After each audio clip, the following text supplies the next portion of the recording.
Good morning and welcome. Good morning, Zack. Great to see you. You as well. How's it going? Yeah. Good. Episode 172. Mm-hmm. Are you excited for football season? Yeah, I am. I was just telling my son, I think the Bills had an open practice or something, and 35,000 people show up for a practice, which, so Bills Mafia looks like they're in mid-season form already. Mm-hmm. What do you think about arenas being built? There's a couple of big stadiums coming, maybe even one to our area. Have you seen that they're making them a little bit smaller now? I don't know if you saw this because I think you guys are at 60. The Bills stadium's going to be at 60. 63 is what Orchard Park is now, or whatever that stadium is there now. I think it's even bigger than that. But yeah, I did not see that they're going smaller. Is it supposed to be smaller, more closer to the action kind of thing? Yeah, I think they're trying to make them more experiential. So like you have like these mega stadiums. It seems like the only real mega stadium that can fill these days is the Dallas Cowboys Stadium, Redskins Stadium, or whatever it's called, FedEx Field. I don't even know what it's called, RFK Stadium, whatever. That was like 92,000. I think it's down to 70 now. I don't know, because you were there for Eddie, right? Did you see the corners that have been chopped off? Basically, it's like these stadiums, I guess, they're not filling. So they're reducing the footprint, and now they're trying to make them a little bit smaller. I guess the same is to be said with arenas for like basketball and hockey and other shows. It is interesting that bigger is not always better, even in the stadium game. It's a lot of money too. Yeah, I wonder if that's a way to, maybe it's a win-win for them. Save a couple bucks, and I don't know. That's wild. I just wish more arenas could figure out how to not block off a quarter of the stadium for certain shows, right? Yeah. So you see, like you go to the amphitheaters, and obviously it's 20K back, 30K back, whatever. The new Sphere in Vegas, 18,000, just straight back, amphitheater style. But then you got these stadiums and arenas, and most of the time, unless it's the Taylor Swift one, quarter of the stadium cut off. Most of them are not dead center. So it's interesting how they develop or build or architecturally do that type of thing. Yeah, I agree. Which brings us to today's guest, who, you could say is an architect of sorts. He's a creative. I knew him as a different name.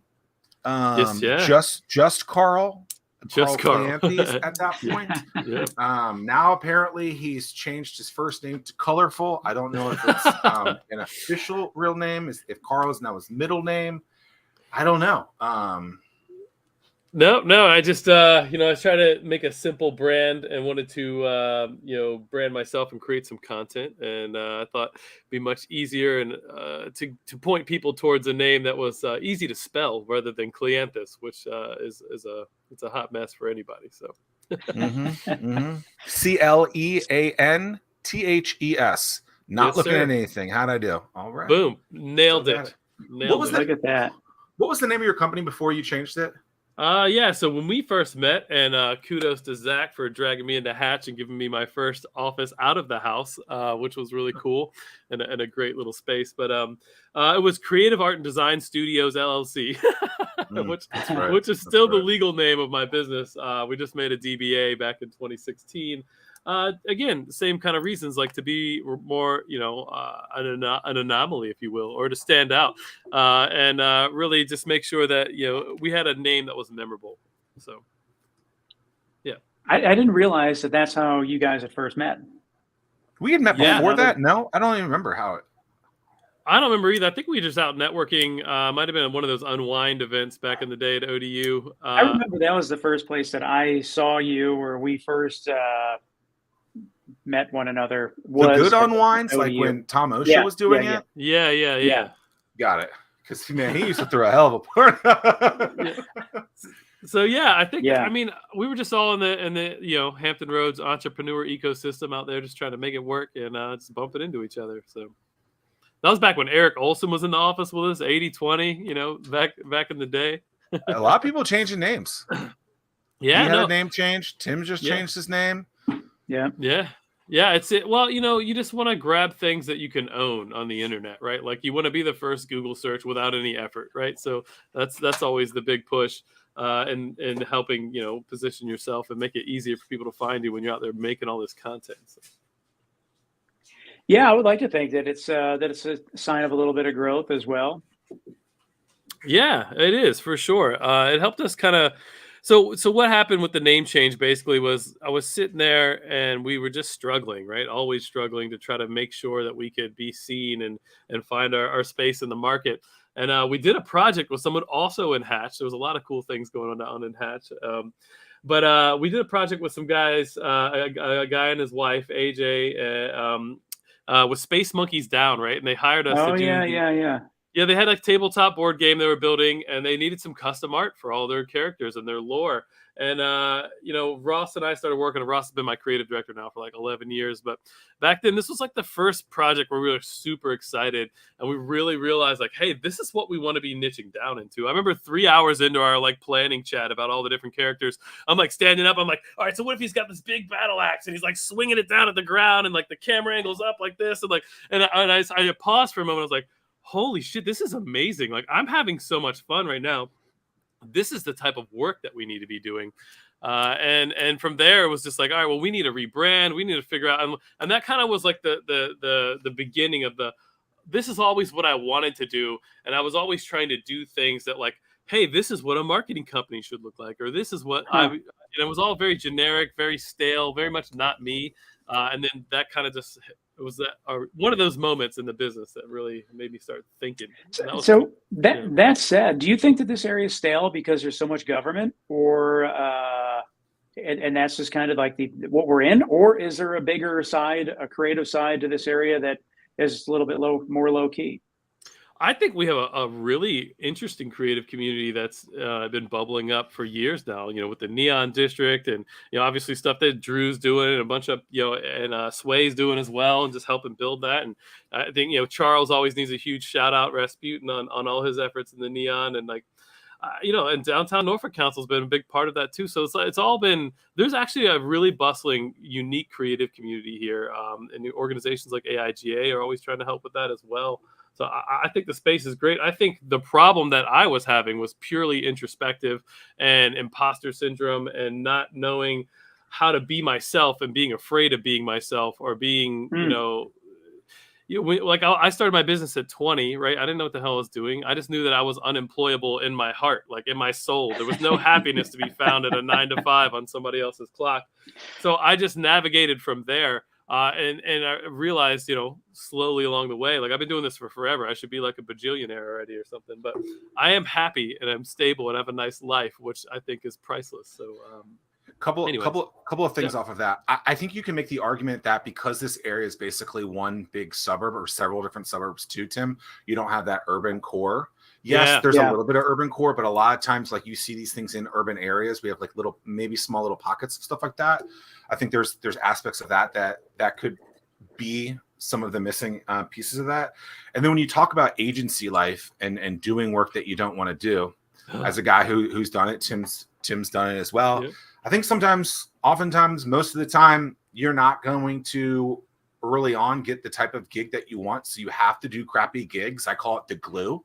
Right. Yep. When I was doing the Titan stuff, it was like, okay, we want to be doing software apps, but big 6-figure, almost $1 million gigs are hard to come by, let's say. And so you need to do the $5,000, $10,000 or maybe even smaller gigs than that to do stuff in there just to make sure that you can make payroll. And even though it's crappy work, or not ideal work, it's what you got to do in there. And I think that's probably what you were going through. And if I recall, we had several conversations about stuff like that over some of our times at the old the OG headquarters on Granby Street. Yeah. But yeah, I mean, like it's unfortunate, I guess. I don't know what the exact vernacular is that I want to use in that. Like it's not ideal, but it's kind of like, okay, like if you want to keep doing this is what you're gonna have to do for a little bit. And then sometimes some sort of serendipitous moment happens. So I totally forgot about this. You probably don't even realize this. AJ was there because of Tim, who had told him to go to Hatch at one point, and obviously you somehow randomly did that. And so, like, talk about serendipity. That's the moment that you're trying to find. And then here we are. Tim and I want 10% of Epic Made or CAD because 10% each, because indirectly we're both the reason why you made the name change. And you're welcome. We'll take a bow and 10% of your business. All right, we'll talk about it. But that's wild. I mean, but that's kind of stuff that we're going for. I mean, it's just I mean, it's hard to articulate that to people too. Yeah. Like the random collisions. Yeah. You never know what it just something happens and you could have, none of us could ever position that. And it's funny, like, here we are. What is it? 2023. That happened in 2015. Right. Yeah. So like these collisions, you don't even know that happened. Like we didn't all connect those dots until just now. Right. So it's just really about building that community. And I wanted to say, like, yeah, sometimes you got to do that work, right? And that glue, right? Like you said, to keep the business and the agency moving. So there's two parts there. I don't regret any of that time. And I don't regret any of the years I spent struggling and trying to find my space, because the more experience you have and doing a whole bunch of different shit, especially shit you don't like, is you start to learn, like, I hate these things and there's no amount of money that makes it enjoyable for me. Yeah. Or you go, the threshold is, way up here. But basically you start to position yourself in a way that you understand what you do and don't like. And you don't really know that unless you've tried a lot of different flavors of things, right? So that's my experience on that. And then you said imposter syndrome before, though. Yeah, I want to touch on that too. Yeah. You probably were undervaluing yourself. I mean, I've seen your graphics, your design work. I mean, it's pretty darn good. It's very unique. You got sick talent, man. Thank you, man. This dude, we would be at the bar. It's my team. We would be at the bar next door. Yep. And we'd be having like probably $3 dilly dillies. He probably drinking something better than me. Yeah, right? No. And we're drinking a couple of dilly dillies. And this dude like takes a picture of himself and just builds his beard out, like this whole thing while we're sitting there. He's like, "Oh yeah, I built this. Here you go. Look at it. What do you think?" I'm like, "You just did this in like 16 ounces. Like, how did you do that?" Like, that's pre-AI for the record. Pre-AI. Yeah. No, yeah, and we're in there talking about t-shirt orders for like $500, where I'd make like $150 if I, pull all the strings right. Like, it's just stupid. And now it's like, we don't talk about projects for $150, right? Like we started really valuing our time and our energy and our effort. And I just needed some social validation for me to feel like, hey, like I've got something extraordinary here, and we should be looking for extraordinary deals, 10x, 100x, 1000x type of things that, like, because we were doing nothing at the time and we had all this crazy talent and we're trying to struggle to make, 50K, 100K with just a little bit of support staff.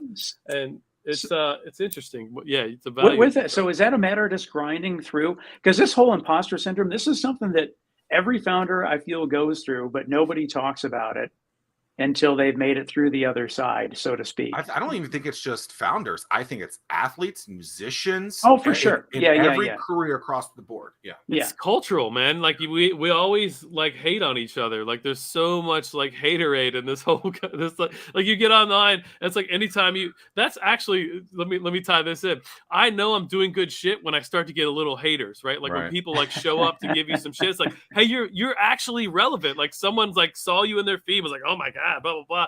And it's like those people are just miserable. But I think that all ties into this imposter syndrome. Like if you know somebody better than you at something, then like you're not really good, right? And that's not the case. Like, and when you start to talk to people outside of your direct sphere, that like, hey, we all know a fair amount about entrepreneurship, but if you start to talk to somebody who hasn't done any entrepreneurship at all, we all know a crazy amount. Now, yeah, do we know people that are way more in the weeds of it than us and have all the answers? Like, yeah, probably, but like we still have a great wealth of information and all the things that we've experienced and are passionate about. I have a major announcement to make. Yeah. Last evening, I watched the Barbie movie. Nice. Which I think, it's over $1 billion. It's the 43rd highest grossing movie of all time already, 3 weeks in. Yeah, and it was the first female film to break the $1 billion mark. Female led? Female created, I think either the writer, director, something of that nature.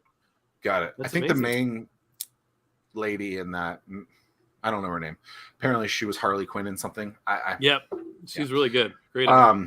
So that movie really talks, like, it's very interesting. It's very unique. It's good. I definitely recommend it. I think people should, I can't believe I'm actually talking about the Barbie movie in positivity ways, but it talks a lot about just females in the workforce, imposter syndrome in that, battling back. It's pretty. Greta Gerwig is her name, I guess. Yep. The director, but it's pretty interesting to look at that movie. I honestly, like, I was pretty, like, usually I'm pretty, like, you know, fidget toy type of guy, like always doing something. I was pretty into it. I thought it was very well done. It was, I mean, it's about a Barbie doll turning into real life of some sort. And I thought they did a really good job of basically, this is no spoiler, but they're basically like, oh, like, why do we hate each other? Like, we should just, like, be positive towards each other. And so that, like, every morning, I guess Barbie's in her house and she's like saying hi to her friends, like, hi, I hope you're well. It says like something really positive to them, where it's like so many people will wake up and just immediately get thrown into a trash can on their phone through social media and just be like negativity. And it's very interesting how, like, we're led down this very negative path. Maybe not led, but we allow ourselves into this very negative path. And here's homegirl, you know, Barbie, just like, yo, let's be positive. And it's like, it was very cool to see a women empowerment movie like that. Love it. Yeah. Dude, So, that's amazing. It's a cultural issue that we have across the board. It manifests in so many ways, but I think it really does come from this space, you know, that, like, we're all doing things. For the most part, a lot of people are working jobs they hate and spending a lot of time doing things they just have to do to be in survival mode. And a lot of people put themselves there buying a whole bunch of shit they don't need to try to impress people they don't like very much, which is a weird conundrum. You know, and that's like the opposite of how I've lived my life. I've been bootstrapped. I drove a $400 car until 2022. Like, oh, it's 2021, but $400. It was my grandmother's car that my dad got when she died, and then I took it when he died, and, like, actually he gave. Are you talking about that bicycle you used to ride in? No. It was a $400 Hyundai Accent 2004. I still had the bill of sale. My grandmother bought it off the lot in New York for $9,000, brand new. No, I had rolling windows. Like, I used to get looks from people. Yeah. Half it was Bondo, but it's like, I didn't give a shit. It got 35 miles a gallon, and it got me to the office and back and everywhere I needed to go. So, like, why would I spend any energy, any money, any of my resources on a thing that wasn't going to grow what I wanted to do in life? And that's been my mindset for everything, for forever. Yeah, but your car doesn't have zip-up windows, so clearly you're not as cool as me. You know, here I am, I'm bullying you. How dare me? No, it's all right. I still love. Not even learning my own lesson. That's awesome. You have zip-up windows in your car. Are you bullshitting, or is that in my Jeep? Sorry, can I cuss on this now that I'm 20 cuss words in? You know, we're trying to get a record here, so clearly, we're there.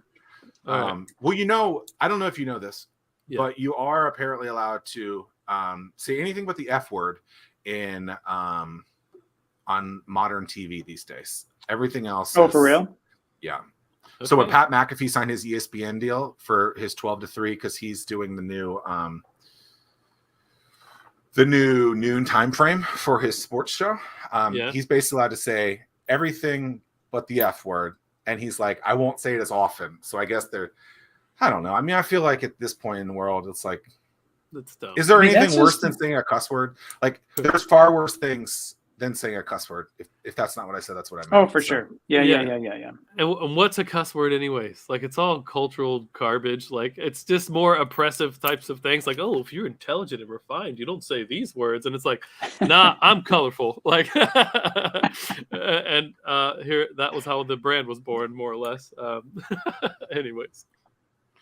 So I wear.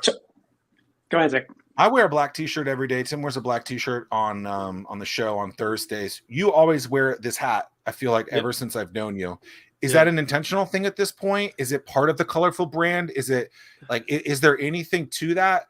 I always like, when I'm meeting someone for the first time, I'm trying to find something to connect with them then on.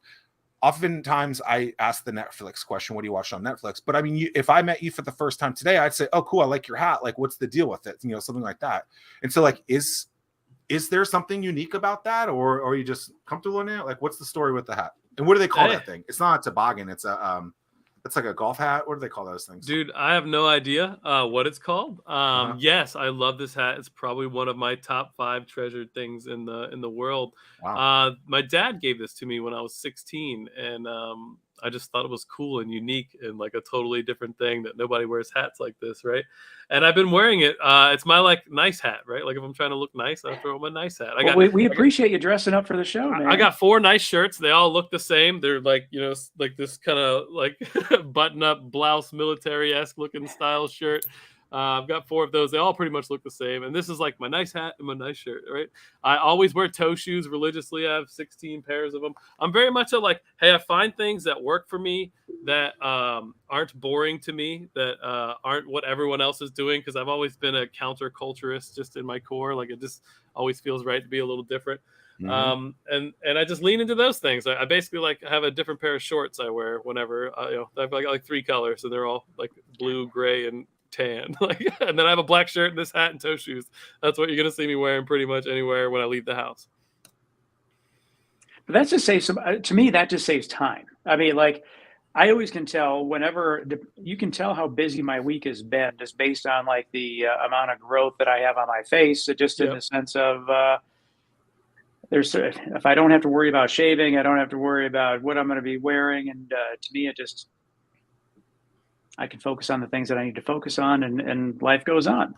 You see this with a lot of CEOs, actually. If you go look at Steve Jobs or like, you know, who is the Zucks. I mean, yeah, everybody, Bezos, they all wear the same shit every time because they don't care. It's an irrelevant consequence of life that you have to put on a costume every day. It has nothing to do with like who you are, what you're about. So you find a look that you're comfortable with, and then you get that out of the way. It's like, it doesn't make you any more money. So I think they said make you any more successful. It does, yeah. Go ahead. One of them even said something about like, don't even waste brain cells on that. I don't remember. Yeah, right. Yeah, we got so much other things we want to be doing with our life. Exactly. Like what? Yeah. Yeah. Okay, so I want a sensitive maybe topic. I don't know how to bring this up, but I'm excited. Well, I'm just like you said that's a top 5 piece of your life. I know your dad passed at some point some time ago. I know that was extremely rough for you. Obviously he had some artwork. Was it his artwork that was big, or was it your artwork? Like, I can't remember the aspect of it. He had Blue Pete's and Pungo. Like, losing him and going through all that and kind of still trying to memorialize him, if that's the right word, just like remember him, like, and through a lot of the stuff that you're doing, like, was that a hard thing to do? Do you still think about like how, just walk us through that whole kind of terrible time of your life? Yeah, a great question, man. And no, I mean, sensitive's relative. I may or may not start crying, but that's okay, right? Like, it's so my dad was like my best friend my whole life, and he died in 2016 of bladder cancer, and I was fortunate enough to be able to take care of him for the last 3 months of his life. And that whole journey was very grounding and very spiritual and very just human, right? Like, this is something that we all go through. We all have to deal with death and loss. And that was the first time that someone so close to me, literally my first friend. And so when he died on his deathbed, he had all this artwork. Like, you see some of the shit on the ceiling in the back there. Like, I have 700 pieces of his work, and it was in Blue Pete's, which he booted back up with my brothers. I had a bunch of work in there, but I have 700 pieces, over 32 in my house on the walls, and then a bunch more that I've just collected and aggregated. So I've started minting them all to the blockchain and like creating this like first of its kind NFT art memoir to immortalize my father's work and also create a potential legacy of royalties of a wallet that I can will to my heirs and my son, and my father's heirs, other grandchildren and stuff. Like, it's just really cool, really powerful. But like, so this whole thing kind of spun up in my head because on his deathbed, I told him, hey, look, I was going to do something amazing with his art one day, and I didn't know what that was then. He was just really upset that like his art never got its due, right? And that's what inspired me to be creative. Like, it's the core of who I am. Like, so many, my dad was like a gregarious, like, city slicker New Yorker from New York, and just like used to have hustles and do all kinds of small businesses and ran restaurants and was an artist. And like, so a lot of the foundational things that I take pride in myself were my dad. And when he died, it just crushed me. But through this like process of memorializing him, it's been very healing and very calibrating, and always like in the front of my mind, like, I'm going to die one day. Like, how do I want my son to feel? How do I want my friends to feel? What do I want them to think about me when I'm gone? And all that's very important because like we're all gonna die. Like we're all here temporarily. Like you shouldn't be wasting your time on any bullshit. Like you should be spending your whole life trying to make sure that like it's a life worth living and it's a life worth someone who cares about you talking about when you're gone. So there's a whole bunch of shit in there, but I figured Wow. that was a good monologue. Legacy. Yeah. Yeah. And so did you have this idea before the whole blockchain / NFT stuff even started? No. Well, I didn't know what it was. I just knew I was going to collect. I just hoarded all of his artwork. I have a stack of sketchbooks, like, I don't know, thousands of pages of just different just like anything that he put his pen on. I took a picture of it, or I saved. A lot of it was like really destroyed in my mom's shed. There was like a hole in the roof and like leaked through some shit. Been there for 35 years or whatever. So a lot of those I actually take and I do new art with on my live stream on Wednesday nights, where I'll take like an old sketch of his and then I'll bring in like 5 of his other paintings and smash them all up in Photoshop and draw on top of it for 3 hours, record that, talk about dad the whole time, and mint that to the blockchain as an NFT. And then if you buy the NFT, you get a 1-on-1 print, which is a super fun thing. But I didn't have this idea beforehand because I didn't know anything about Web3 in 2016 when he died. It was still very much in its infancy. And I'm not sure if the first NFT was even made yet, but I think it was 2017. But no, it hit me one year talking with Chris Mackhout, who I also met in Hatch, who became my business partner in this side shoot of this NFT business I started called Cleanthes Studios, where I sell all these NFTs. So that's really crazy. Damn, Zach, way to bring a bunch of people together. Legacy, legs. I actually thought your background was a background graphic, and then now I'm realizing that it's not. It's real. Yeah, it's my home office. I moved back from Norfolk, right before COVID, and just decked this spot out. They put all this stuff on the ceiling, like it was crazy. Like there's the whole ceiling's covered because I didn't have any more walls in the house. So when you changed from CAD to Epic Made, was there any turn down of teammates? Was there any turnover of teammates? How did that all go down? Because I would imagine that type of work that you're doing now and the stuff that you're doing before are two different stylistic type of people. How did that aspect go? Yeah, that's a great question. I actually ended up letting go of my current art director at the time. They were a much more design focused and traditional graphic design and the minimalism and simplicity. And I knew the direction we were going was the opposite of that, like deep, rich graphics, tons of illustration, lots of complexity and textures and shading and lighting and all. Even in our graphic design static assets, we definitely wanted to have that illustrative feel in it. So I did end up letting someone go on the top of the art team that just wasn't working for a whole lot of other reasons as well, and promoted my my best illustrator at the time, who I just hired out of the Art Institute in Virginia Beach, to art director. And we kind of just went from there, and he actually had a background in media arts and animation, very very knowledgeable in illustration, animation, and storytelling. So that kind of coupled with all the passion and experience I already had in graphic design and visual hierarchy and all the advertising experience and marketing experience I had, like we were able to make something very unique that I hadn't really seen in the marketplace. And thus Epic Made was born. What's your bread and butter stuff now that you produce? I mean, you got some really cool clients. You got SYFY, Nickelodeon, TNT. What are you doing for them? How did you get brands like that? And I can answer that pretty quickly, I think. So kind of tying back into what Zach was talking about earlier, like, you have to do some things to make the bills go, and we never stopped those things for at least a year or two after rebranding. But it's important to build the right magnet or honeypot or whatever you want to call it. Like, so the work that we wanted to showcase, we put it on our website. And if we didn't have the type of work that we wanted to get, we made some work for ourselves and put it on our website and put it on our social media and put it everywhere else.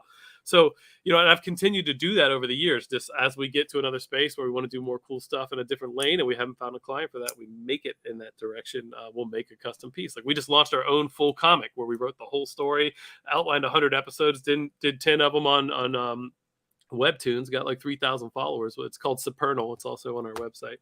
So because we want to work on more stories for other people, we want to be branded as storytellers. So I feel like I might have missed the question a bit though. Did that answer the question? Yeah, but just in terms of what do you do? What did you do to get the bigger clients that you have?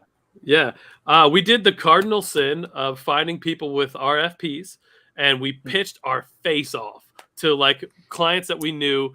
There was an agency out west, and they put out a bunch of RFPs, and they had one for SYFY, and we're like, dude, we sat down, and this was 2020, like January, before we closed the office in like I think early March or late February. And we were sitting there, we're like, look, guys, like we can keep this rat race where we're going to struggle to get any big names because we don't have any big names. It's like the thing, like what comes first, the chicken or the egg? Like you get more big names once you have big names, but you can't get any big names. So you got some big names.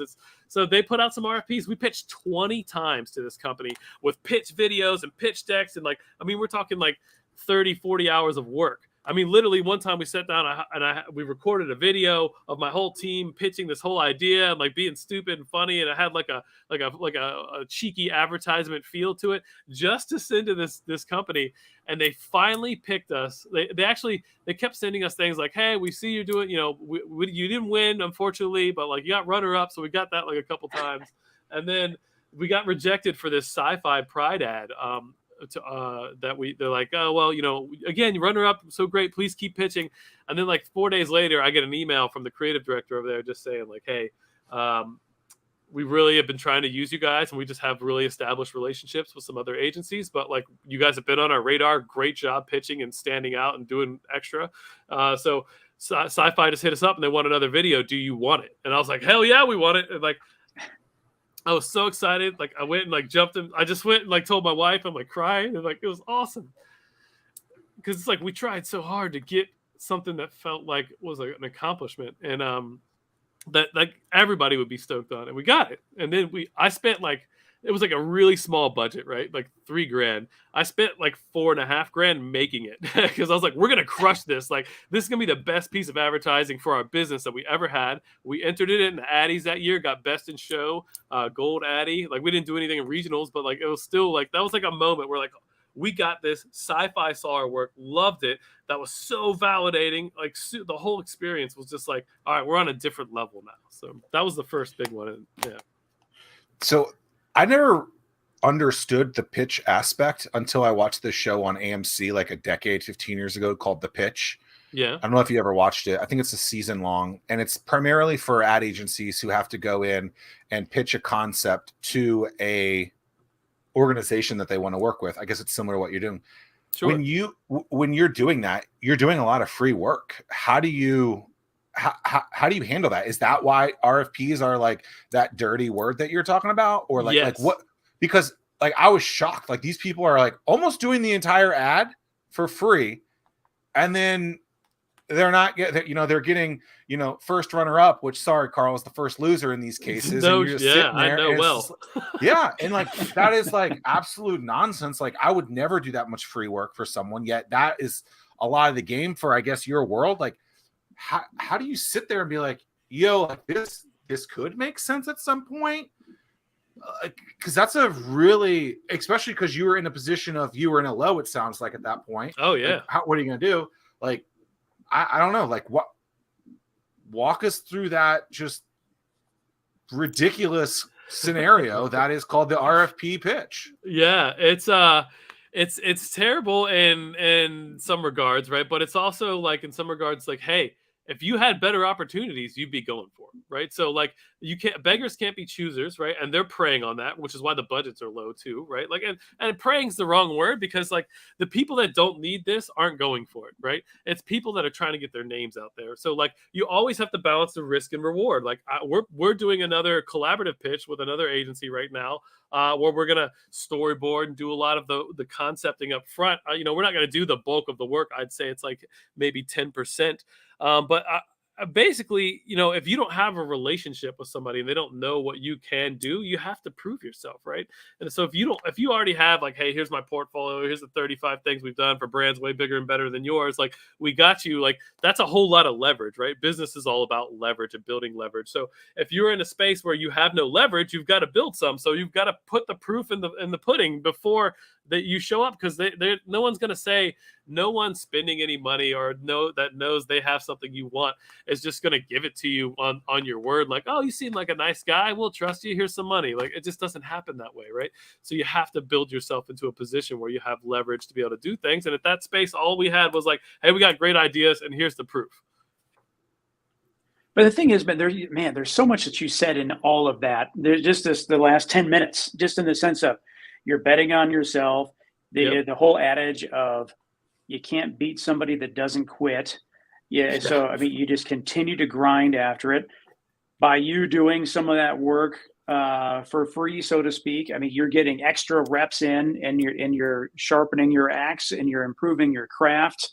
I mean, it's just like there's so many things that you did within that have led to continuing to get closer to that finish line, so to speak. So, man, that's just super, super cool stuff. And so many people give up, man. I mean, so many people give up, and so many people are afraid to share, their vulnerabilities of what you had to go through in order to get that achievement, man. So, dude, that's super cool. Yeah, I mean, thank you so much. I appreciate it. I mean, at that point, I've been in business for 14 years, right? Like, it's not like I'm some fresh green entrepreneur. Like, most people fail long before. No reasonable human being would still be here doing what I'm doing. No reason. I'm an well, you're colorful Carl. We should expect nothing less. Yeah, I mean, thanks.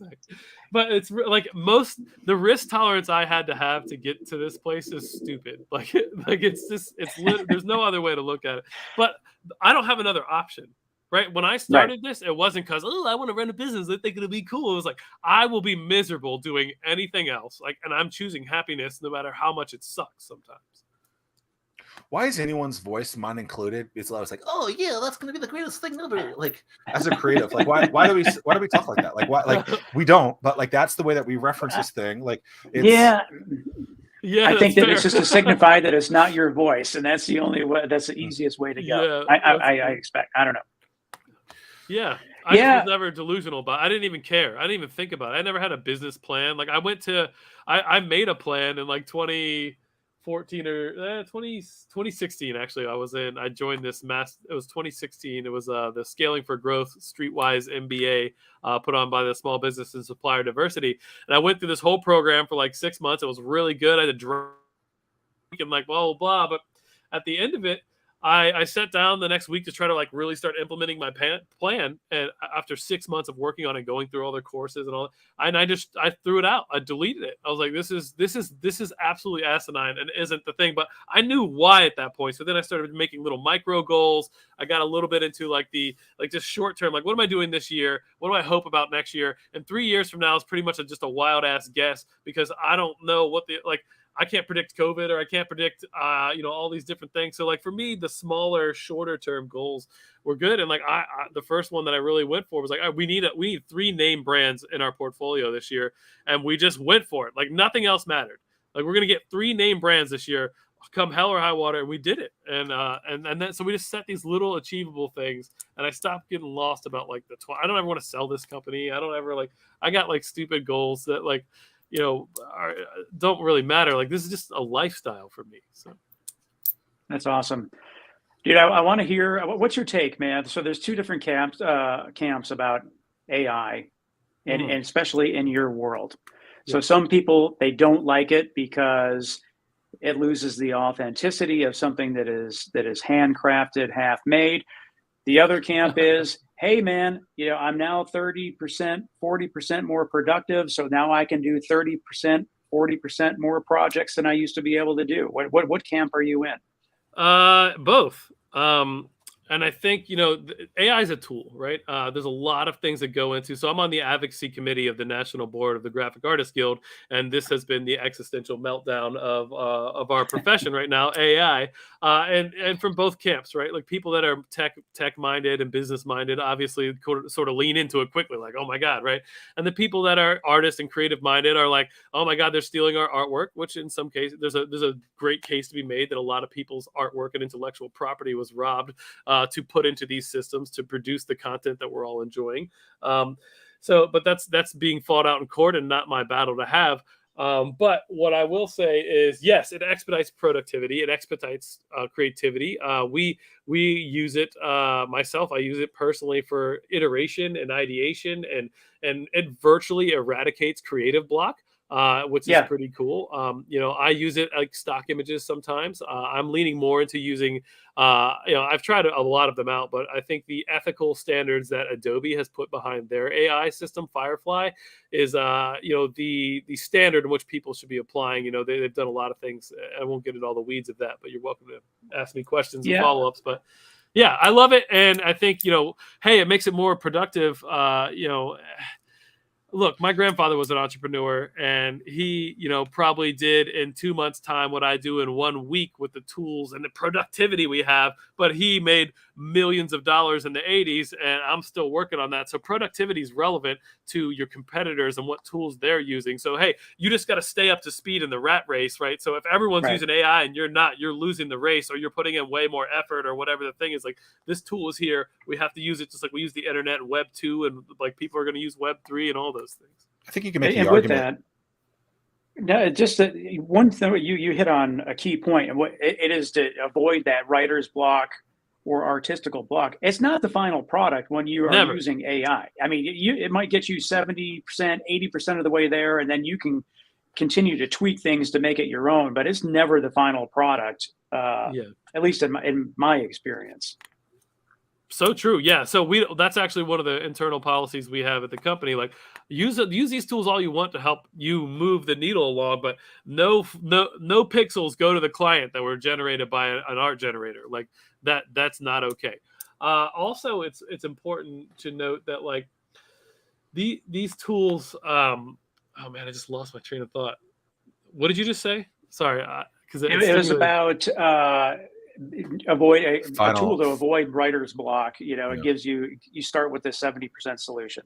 Yeah. Oh, the handmade thing is still going to have a huge, like you asked that earlier. Yeah. The handmade aspect of this, it's just like now, like if I send you an email, that's cool. You want to get my attention. If you write me a hand lettered letter and, draw something by hand on it, so that's going to get way more attention. It's going to be way more stand out more or whatever. I don't know. Sorry, I'm a little sick, so my brain's still kind of like, but yeah. So I think that, it's the value of handmade things is going to go up because it's now more nuanced. It's now more, it's less of the market share. I think there's going to be a paradigm shift in a lot of spaces. And I think you're absolutely right. The AI is never going to be able to replicate a person's innovation and journey. And I think on the art side and the brand side, people buy that. People buy a colorful Carl piece because I put my hands on it and I spent my time making it, not because I typed in a sentence on a thing and shot out of some generative art. Like that's not a deeply human created thing, right? People will still value that. Yeah. Do you watch Black Mirror? I have seen a couple episodes of Black Mirror. Have you seen the Joan is Awful one yet? Have either of you seen it? Is that new? Yeah. Season 6, episode 1. I recommend both of you and everyone listening and everyone in the world watching this show. What platform? It's on Netflix.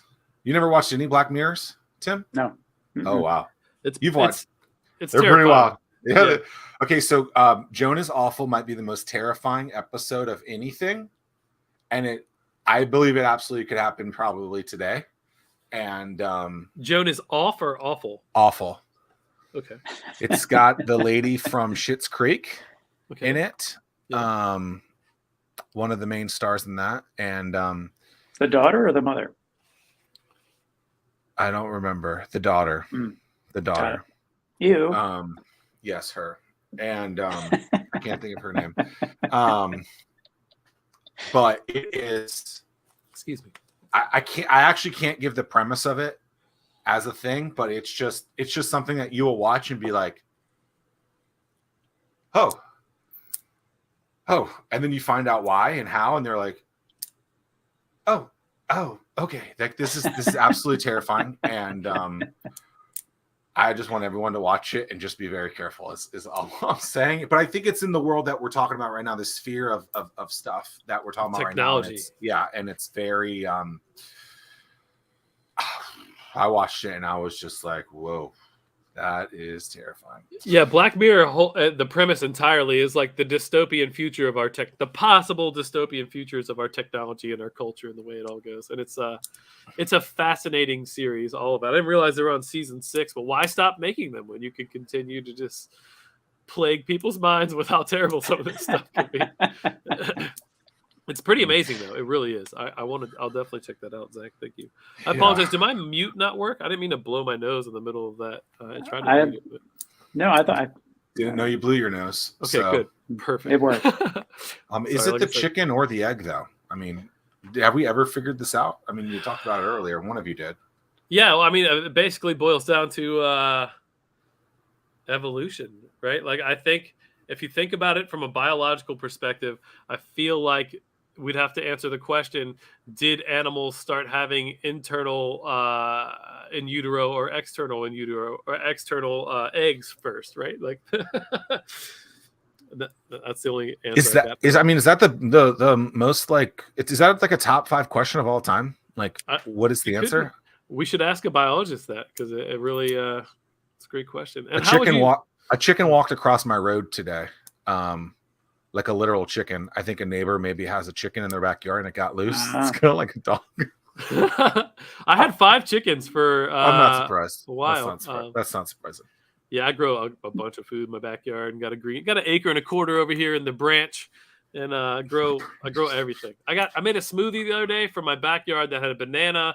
It had strawberries, blueberries, raspberries, blackberries, mulberries, and passion fruit, all from my backyard. Okay, but the disappointing part is, how did you get the ice? It's a great question. From my refrigerator that I bought at Home Depot. It's about the balance, Zach. The balance. Yeah, I remember. Because I remember watching some colorful Carl episodes, and you're in your backyard tending to the crops. Yep.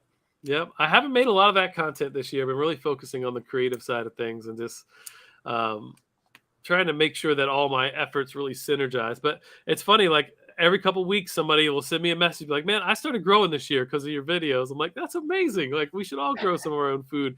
I think it's really important, even for my creative side, that like we're in touch with nature. Like, nature is so inspiring, and like understanding the world in which we come from, that like we're not this concrete jungle that some of us live in. Like, we're part of this earth like everything else. And I think a lot of our systems are going to start to break down in the years we go. If we keep going in these directions, like when we talk about a lot of environmental stuff and all that sort of stuff, like it's largely due to the fact that nobody notices when animals die and then things change, because they spend their whole time inside of their house in air conditioning, watching a screen. They have no idea what's going on in the actual world we live in. Yeah. I mean, so speaking of chicken and egg, is there another species out there that admires beauty other than humans? That's a great question. Well, we can circle that back into AI, and here's how. When birds are birds sit on a wire because they're tired, or are they admiring the beauty that that they're surrounded by? I don't know. I mean, birds are some of the most how are they never creatures. tired? Like, yeah. I'm like, man, these clowns are always rolling through. I'm like, damn. Imagine they fly for mile. I think they can sleep and fly. If I'm not some birds, if I'm not wrong, which is insane. Do water animals? What are those called? Fish or like stuff like that? Do they sleep? Sharks are swimming when they're do they sleeping. Yeah. Really? Oh, wow. Yeah. That's interesting. Okay, so I'm interested in your and maybe we've even talked about this way back when, but there's a thing called like the broke starving artist mindset. I recall maybe a decade ago, I spoke at a conference put on, I believe, by the Tidewater Art Symposium or something similar to that. It was in P-Town. It was a great event, but a lot of people were like, I'm creative. I'm an artist. I'm going to create what I want to create. And I don't give an F if people don't want to buy it. But then they're all broke and they're trying to learn the business aspect of how to make this thing so that people will buy it. How does a creative make money or find the path to make money when there's this aspect of, well, I want to do what I want to do. Mm. And I don't know if this is what someone is willing to buy from me type of thing. Yeah, so the starving artist thing is another big thing that is a part of my life journey to help dismantle. Starving artists are just people that like refuse to learn the business side of things, right? Like, there's a tribe for everybody, right? There's 8 billion of us. We have the internet. We're more connected than we've ever been in the history of humanity. So it really is all about building a personal brand and understanding how that works and how to get people excited about you, the creative, and put your message out there about why you do this. People buy stories, right? They get engaged with what you're making. Like, yeah, they'll see something, and a great piece of art can tell a story all by itself. But if you, the artist, are also behind it, telling a story and making this all into an experience that someone wants to buy, that's when your art starts to have value. But if you're just creating it just to create, that's fine. I love that. I think great happiness comes when inspired people make things, right? And whatever that looks like for you, that's your version of creativity. But if you want it to have monetary value, and people aren't just going to buy it because you made it unless it's exceptional. And like that level of talent is like the NBA. Like not everybody has that level of talent or that keen insight or that unique thing. But that doesn't mean you can't make money with your art. You just have to spend some time investing and learning how to build a personal brand and to tell a story about your art. And if you do those things right, and you get yourself out there in front of the right crowds, and you treat the business side of it as serious as you do your art side, then you'll make money. But you can't expect to make money in an economic system without paying some homage and respect to the machines and systems and processes and that drive that, right? So you gotta take it serious on the business side as well as the art side, or just acknowledge that it's a hobby and it's fun and it's probably never going to get picked up, and that's okay. Yeah, you definitely find out real quick how much passion someone has before because they're so quick to throw in the towel because they're not going to get that instant flare of success or even validation is a word you use a couple of times. What do you look at to validate yourself now, or do you not even care? You just is happiness your validation? So happiness is a huge validation, for sure. I'll say my first, I want to give a shout out to Drew and Varsky of Grow, actually. I've been on this hustle and struggling and trying to make it work. And I hadn't got that SYFY deal yet. So I hadn't done any world-class work. But we had a bunch of our art up in our office, and Drew came by and gave me a little chunk of his time, as he has over the years, which I'm greatly appreciative of. And he looked at a piece I did, actually, this piece right here, that was on my wall. This one in the middle. And he said to me, he stopped and looked at it and Carl, did you do that? I was like, yeah, I did that. And he goes, you got the magic. And I was like, oh my God. And at the time, Drew has been working with Google. They had they're the most successful agency in this area by a long shot, and done some really amazing things. And here this was the CEO of this company telling me I have some magic. And that validation moment, was so strange. He probably doesn't even remember saying that. It was a little tiny thing, but it was look, if this guy sees some value in the things that we create, I should feel like we can pitch in front of anybody, because this guy does work with the biggest brands on the planet. So there's always those moments where things happen that validate you, right?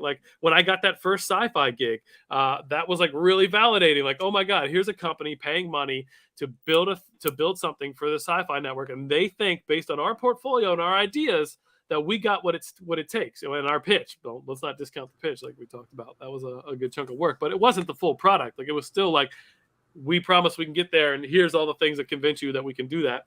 And then getting our first 6-figure deal was hugely validating.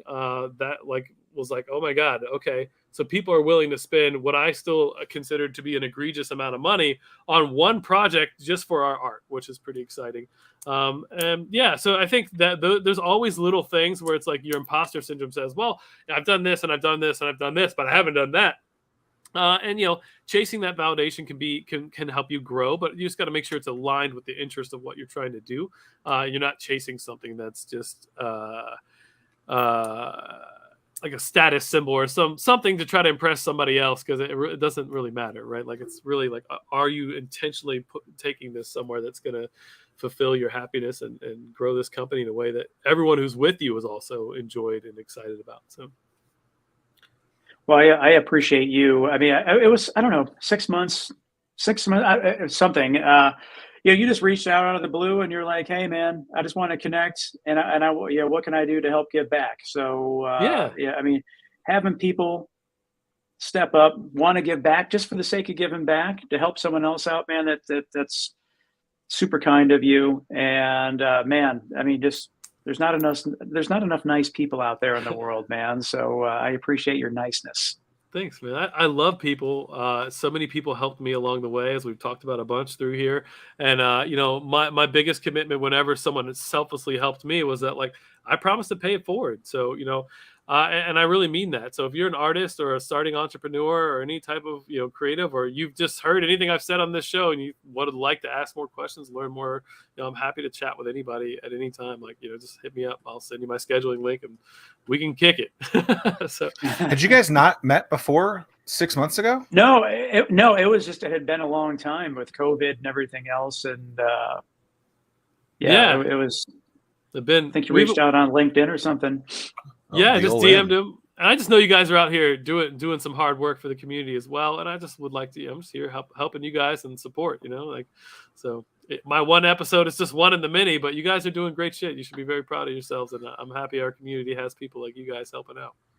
Yeah. I mean, that's one of the things, like Andrew last week, sent something. He was looking at numbers, and, here we are. It was first 7 months of the year, and we grind every month, man. And we don't really necessarily particularly pay attention to numbers, whatever. We do this because we enjoy doing it. But when we exceeded, our view count in the first 7 months of compared to all of last year, I mean, this is one of those things, it just kind of happens, and you gotta, I feel like, we gotta celebrate those things. And that pathway to success is never a straight line. And you just all of a sudden, you look up and you're like, wow, cool things happen, man. That's pretty dope. And if you're doing it for the right reasons, which I know you guys are, like the 3 views you got on that one episode, like those might be 3 very important views that change people's lives. So like, right. I would rather have 3 views that like made an impact than like 10 million views of people who just didn't care. Like it was just some vanity metrics. So. Worry about the people that open and click, not the people that don't care. Right. Well, I am very excited that we had our first guest with the beret on. That was very meaningful to me. I've been wanting to wear a hat a couple episodes, and I thought about doing it today. I was like, I'm gonna wear a hat because I know. Oh, because you knew that Carl was gonna wear his, I knew he was gonna wear a hat. Like, I wear a hat like 24/7 these days. Like, it's because I don't do the hair like Tim, slick back with an entire can of aerosol or whatever they call that, to get it I back. do no hair. Carl with he's got a bald head thing glued on there. He actually has a full head of hair, people. You just don't realize it. But yeah, I don't know. Like, maybe I should wear a ponytail. I don't know. We gotta figure this out. Maybe I'll get my own beret. There's so many options then. Remember the hats like that used to just go straight up for a while? Like, I need to bring that back. Yeah. My brother Aristotle has one of those. He does a bunch of shows. He has a cooking show. He's based out of Virginia Beach. And wasn't he on Guys Grocery Games? Yeah, he was on 2 different ones. Yeah, both of my brothers. So one of them owns Blue Pete's and one of them owns Redhead Bay. And then Aristotle owns Redhead Bay, and Nick owns Blue Pete's. And Aristotle also just bought the Blackwater Trading Post, but he's got a little YouTube show where he does some cooking. But anyways, they went to an award show, and he bought this ridiculous top hat, like black leather or brown leather with like feathers in it and stuff, and he rocked it, like looks so good. It was awesome. So, well, shout out to the brothers, the Cleanthes brothers, who are not as colorful as Carl. Aristotle, give me a run for my money for sure. No. Well, I've never met him. Carl, man, yeah, appreciate your time, man. I know you're a busy guy. You got to run to your next thing, man. So great Always. Catching up. Appreciate your time. Thank you guys so much. And if I can help out again anyways, please let me know. And good seeing you, Tim. Good seeing you, Zach. Thanks again, man. You guys are great.